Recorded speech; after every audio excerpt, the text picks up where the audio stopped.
Le premier contact avec le désert, oui, on se dit mais comment je vais m'en sortir, c'est pas vrai. Au début, les dunes se ressemblent toutes. On en monte une, on en descend une autre et on se retrouve devant à peu près la même. Et moi, le Cap, j'aime ça. J'aime le hors-piste, j'aime sortir des rails, aller à l'aventure. Et dès qu'il y a du Cap, j'ai l'impression vraiment de vivre une aventure.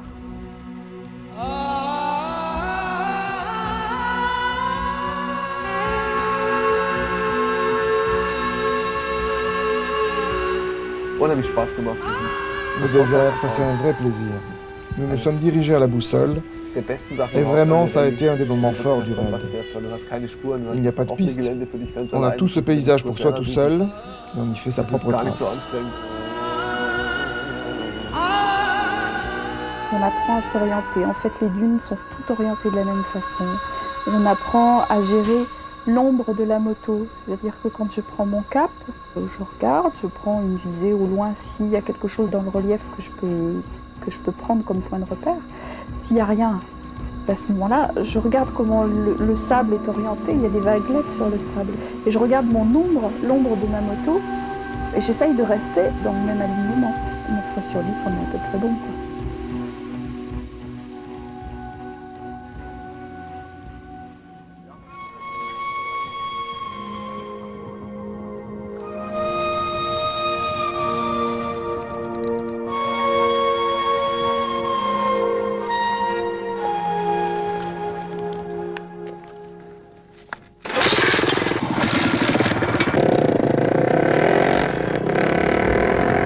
Dans le désert, les capacités de navigation sont indispensables. Il y a peu de points de repère, on peut facilement manquer un point de contrôle et des dizaines de motards se perdent.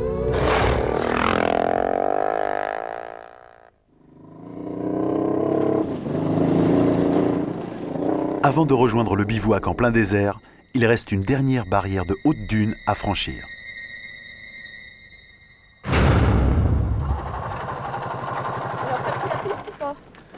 Pour finir, ouais, puisque j'ai paumé 700 mètres par rapport au roadbook. T'as tourné à l'Arbre Rouge? À couper avant. T'as coupé avant? Moi, je suis allée jusqu'à l'Arbre Rouge et puis après, comme j'ai vu des gars au loin, j'ai coupé sur la piste. Non, bah moi j'ai gardé piste parce que j'avais 700 mètres de. Tu sais, regarde, on a 2 km d'écart sur la totalité de l'étape. Hein? Non, a priori, on s'en sort pas mal. Pas mal. Bon, bah maintenant, t'as vu ce qu'il nous reste à passer? Ouais, et puis vu le spectacle qu'il y a là-bas, ça va être galère. À mon avis, il faut serrer complètement à gauche sur les cailloux pour prendre le moins de pente possible, tu sais, pour aller tout droit. Faut passer au-dessus de l'herbe. Hein? Enfin, on verra bien, de toute façon.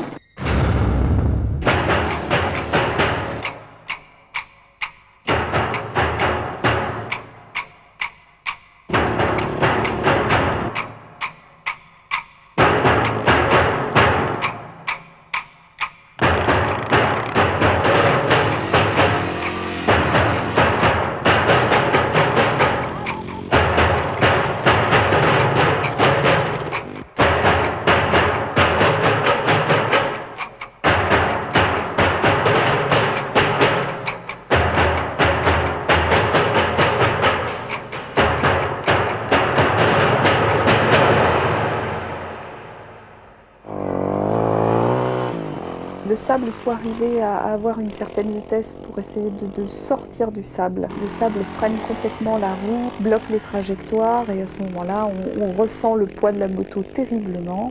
Alors il faut être debout et à une certaine vitesse, c'est le seul moyen de s'en sortir. Parce que dès l'instant où on a les 2 pieds par terre et qu'on est assis, très vite on est carrément par terre. Bien que cette partie soit la plus difficile du raid, c'est le moment favori des motards. Ils ont vaincu la chaleur, la soif, ils ont utilisé jusqu'à la dernière goutte de leur réservoir. Ils ont navigué à l'aide d'une boussole et de la position du soleil, et ils sont arrivés avant la tombée de la nuit. Pour Greg, la journée fut à la fois instructive et éprouvante. Je suis complètement cassé là. C'est vrai? Ce qui m'est arrivé, je crois pas là. Qu'est-ce qui t'est arrivé? J'étais ensablé jusqu'au-dessus du moteur. Je me suis pris 2 gamins. Et physiquement, c'est quand même assez dur, quoi. C'est vraiment dur physiquement. J'ai les doigts un peu cassés, les bras, les jambes, parce qu'on reste pas mal debout sur la moto. Bien fatigué.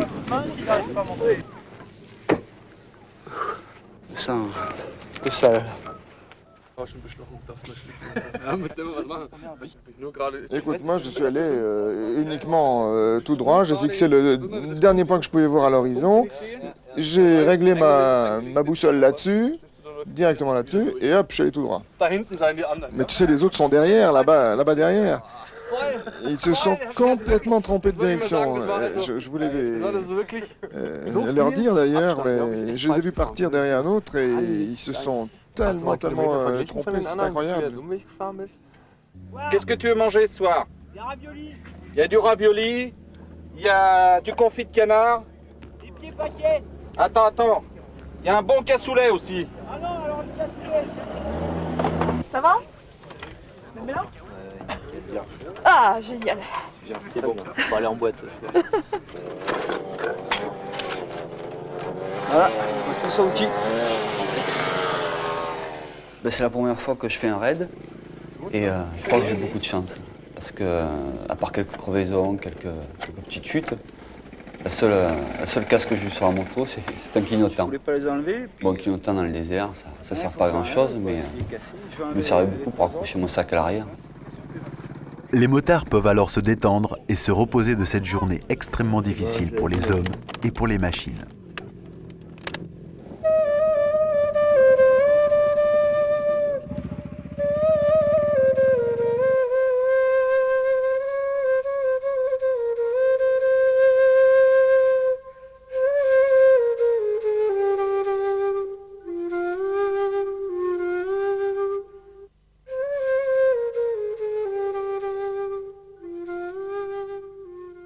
Enrico, dont la moto n'a pas pu être réparée depuis la première étape, est arrivé au campement tard dans la nuit sur la KTM d'un ami. Lorsque des participants décident d'arrêter ou ne peuvent plus continuer le raid, ils prêtent leur moto aux autres concurrents tombés en panne. J'ai quand même conduit aujourd'hui sur la KTM de Sander, un autre Hollandais. Il n'a pas pu piloter aujourd'hui parce qu'il a percuté un chameau. Il est blessé. Il a une cheville cassée et un doigt cassé. Les derniers 90 km, j'ai conduit sur cette moto. Donc j'ai quand même fait quelque chose. C'était quand même très sympa. C'était une belle route. Des pistes très roulantes. J'ai pas pu aller très vite avec cette moto. C'était très sympa aujourd'hui.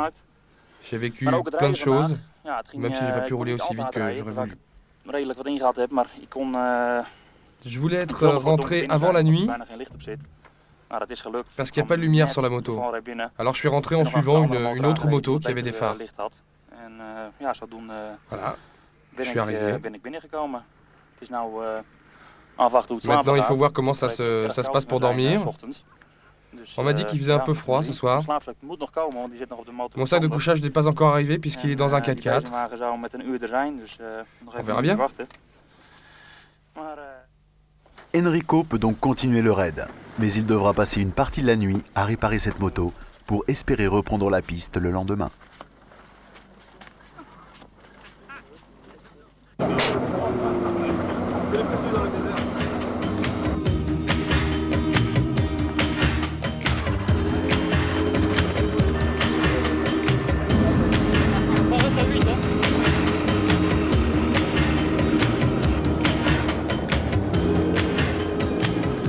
Levé avec le soleil pour une nouvelle journée sur des terrains très difficiles où le sable dissimule des cailloux fatals pour les motards.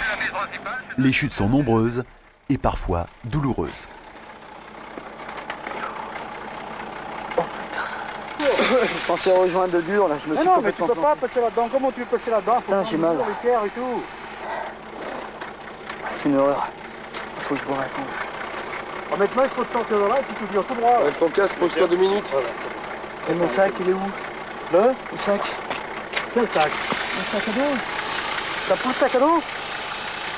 Ton sac à dos, tu l'as perdu. Ah ouais! Ah putain! Là, t'as un problème. Oh. Hein? Là, t'as un problème. J'ai perdu mon sac à dos, j'ai lâché un tac. Putain. C'est bon, toi. Bon, tu l'as perdu où? Ça va. Ah, ça va se calmer. Pas là, en tout cas. J'espère. Fais un bon coup. Je peux plus bouger, je suis... Oh putain. Lève ton casque. Mais ça m'énerve, ça. Oh, ça va. Tu l'as perdu, ton sac à dos? Je sais pas. Il a perdu son sac à dos.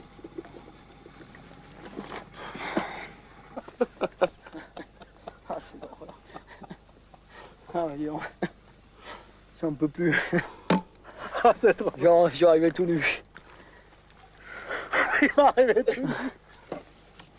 Même ma cheville en moins. Oh, merci Jean-Michel. T'as vu comment la flemme est tombée sur la jambe. J'ai très mal, je dois avoir quelque chose à la cheville. On va continuer comme ça. Ça tient bien les bottes. En plus des points de contrôle fixes, des équipes de ramassage patrouillent le désert. Ils s'assurent que les motards ne souffrent pas de déshydratation ou d'insolation. En cas de nécessité, ils font appel au secours de l'armée marocaine. C'est pas possible. Au sommet de la dune se trouve une antenne médicale mobile du fait de la zone à risque. On va pouvoir le renseigner sur son état. Ça se trouve, c'est pas grave. Non, mais elle est pas cassée, je l'ai senti et tout. C'est là. Là, ça fait pas mal. Non, non. Diagnostic, cheville fracturée. Pour ce motard, le raid est fini. Tu vas le faire? Pour les autres, l'aventure continue.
Si pour certains c'est la liberté totale dans le désert, pour d'autres c'est un peu la galère. Galère complète, galère. On a roulé de nuit hier jusqu'à 11h, et après on a arrêté, on s'est retrouvé avec 400 motards et on a couché dans le désert. Là ce matin on reprend la route croyant rejoindre le camion de ravitaillement et puis on se retrouve en fait déjà sur la deuxième étape. Alors faut qu'on fasse demi-tour pour aller rechercher de l'essence. J'ai dormi sans duvet parce que j'ai perdu le mien, c'est un 4x4 qui l'a récupéré. Je pensais le trouver au bivouac et puis comme on n'a pas gagné le bivouac. Oh là là. Ouais, tous les soirs je me dis que le lendemain je repars pas et puis au fin de compte je repars quand même. C'est que nous prenons des gens qui ne sont pas des spécialistes obligatoirement de la moto, qui ne sont surtout pas des professionnels. Aussi, le raid de l'amitié est une grande école de la moto et de la piste. Et des pistes africaines. D'où ces jeunes qui ne sont pas très habitués ont des moments, évidemment, où psychologiquement ils flanchent. Alors à nous de leur remonter le moral, et puis on en arrive à la fin du raid, où là ils sont heureux, ils ont effectivement fait quelque chose qui les valorise, et ça qui est important. Ils sont passés par-dessus eux-mêmes, ils sont allés au-delà dans certains cas de leurs limites. On your left. Mountain on your left? Yes. Okay. It's better on right. Yes, yes. Oui. You see the CP? Yes, yes. Okay. You can go now. Okay. Merci. Faut jamais rentrer dans le wet. D'accord. Allez, Richard, on y va? Oui. À tout à l'heure. Les hélicoptères se doivent d'être là pour la sécurité.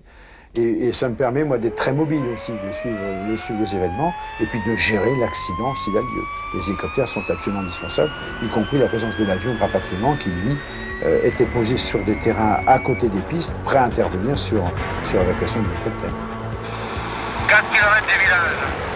Sur la gauche, il y a une montagne avec 2 antennes radio. Affirmatif. Pour toi, tu vas tomber.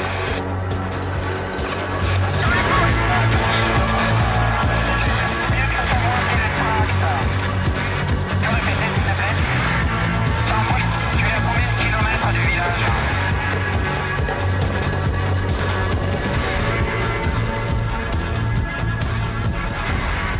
La coordination et la communication étroite entre les équipes médicales mobiles et Jean-Michel Sinet permet d'intervenir rapidement sur un blessé. C'était ce qui était à craindre dans cette étape. Les motards qui ouvrent un peu, voilà. On en a 2 qui ont fait les tout droits, ils sont ressortis, mais c'est un trauma, il a chuté, bon, on ne peut pas prendre le risque. Donc on va l'évacuer par l'hélicoptère avec l'hélicoptère marocain. On a fait un relais avec l'Alouette, on fait un relais maintenant. La descente étant passée, on l'évacuera sur Benimélane directement. Voilà. Il faut qu'il allonge tes mains. Il faut qu'il laisse sa main là-bas. Dès que nous on est M9, on se contacte par VHF. S'il y a le moindre problème, on se pose juste à côté, on le pour le banquier. Il y a une douzaine d'alertes par jour. Les motards s'équipent de pare-pierres, mais quelques épaules et quelques côtes cassées sont inévitables. Le dispositif mis en place fonctionne parfaitement. Pour certaines évacuations, une alouette de l'armée marocaine vient en appui. Ces jours ne sont pas en danger, je veux dire, c'est un choc qu'il faut surveiller.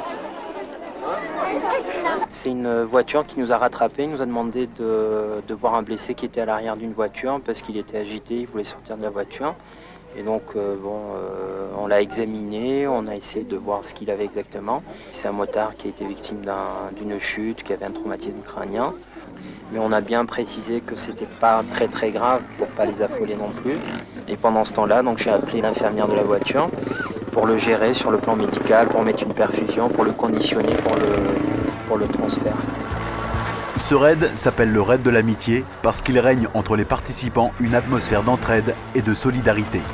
Ils s'arrêtent tous pour se dépanner les uns les autres.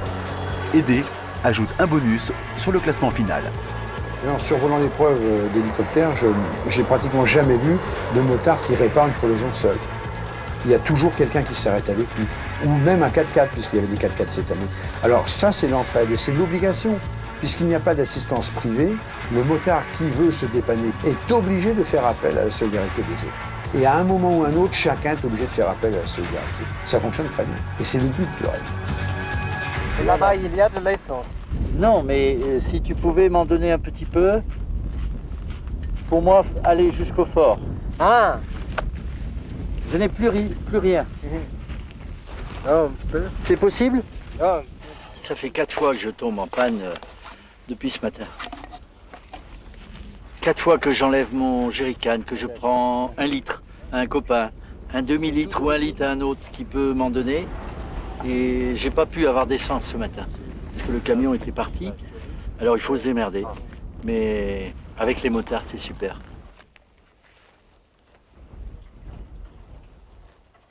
Je vais pouvoir repartir une 5e fois.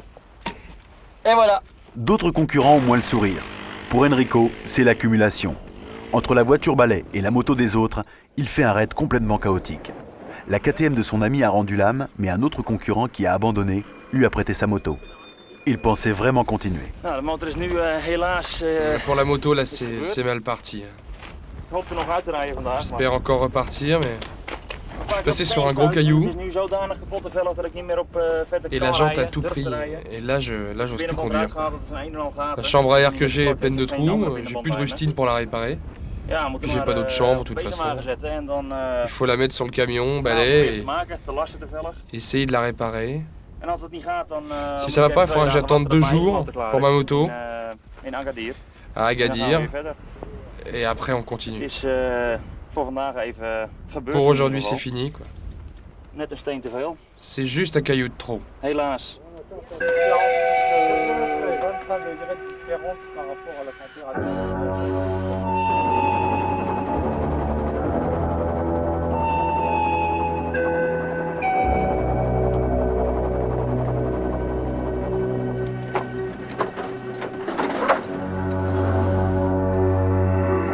Le raid de l'amitié progresse à travers le Maroc. Le rythme est toujours soutenu et aucun équipage n'est épargné par l'état de la piste.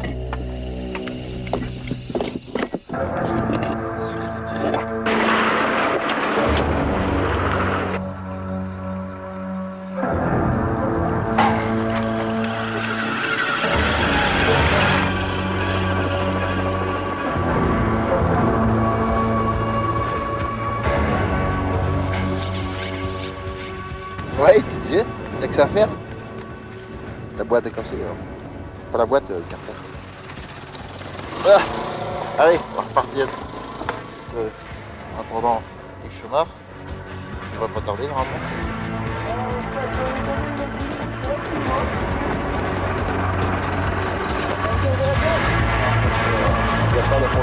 Yves Chomard, c'est lui. De jour comme de nuit, il balaie la piste pour récupérer les motards en panne ou ceux qui se sont égarés. On le voit toujours arriver avec une certaine satisfaction. «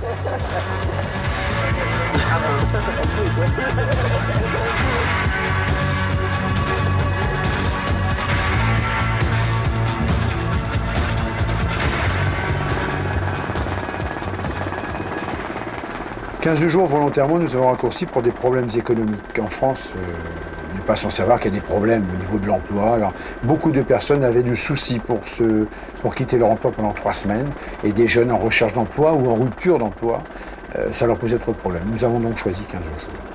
C'est très volontaire. L'an prochain, si nous refaisons ce que je pense pour le 10e anniversaire, une course un peu modifiée avec un départ du sud et du Sahara marocain, nous serons obligés de revenir à un temps un peu plus long. Alors, l'étape de demain, gérez-la physiquement. Mangez bien demain matin. Je vais faire des conseils de père de famille, c'est quand même dommage. N'oubliez pas de manger demain matin. N'oubliez pas de vous restaurer à midi sans passer des heures à manger l'omelette ou les boulettes. Mais mangez, roulez tranquillement, mais roulez. Ne faites pas comme chaque année sur ces étapes où il y a des oasis et des ouettes qui sont superbes. La bronzette sous un palmier en disant il me reste plus que 100 km, 4 heures pour faire 100 km, j'ai largement le temps. C'est là qu'on se plante. C'est là qu'on commet l'erreur qu'il ne faut pas commettre. Vous aurez une journée de repos à Agadir après-demain, vous le méritez bien. Monsieur le gouverneur arrive. Bienvenue à monsieur le gouverneur dans le camp de...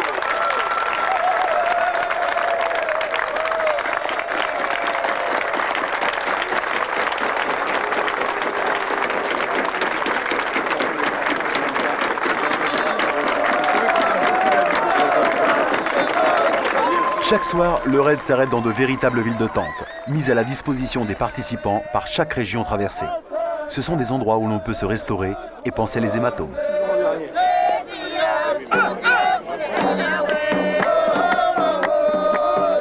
C'est aussi le seul moment de la journée où tous les participants se retrouvent ensemble, parlent de la journée qu'ils viennent de vivre, s'échangent de bons tuyaux et se reposent. Le tout dans une ambiance typiquement marocaine, à la belle étoile et en musique.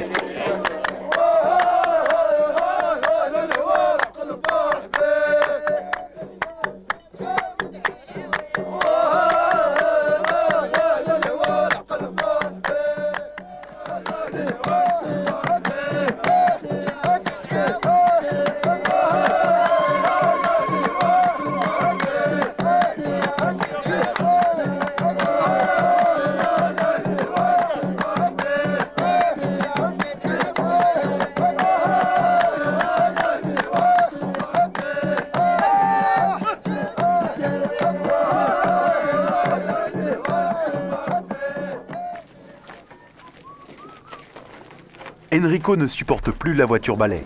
Après ses galères à répétition, il a décidé de réparer coûte que coûte sa moto, cassée sur la première étape. Aujourd'hui, j'étais dans le bus balai. Oh, c'est vraiment pas génial, quoi. On est 15 dedans, entassés. Il fait chaud. Tout le monde pue, moi je pue, la sueur. Non, c'est vraiment pas génial. Surtout quand le bus est à l'arrêt, il fait 35 degrés. Quand tu vois les motards passer, moi j'ai vraiment les boules. Maintenant je vais essayer de prendre un taxi pour Agadir, pour essayer de trouver une solution avec la Hollande. Bonjour. Un taxi à Agadir? D'accord, Agadir, ouais. Combien de dirhams? 100 dirhams. 100 dirhams. Ok.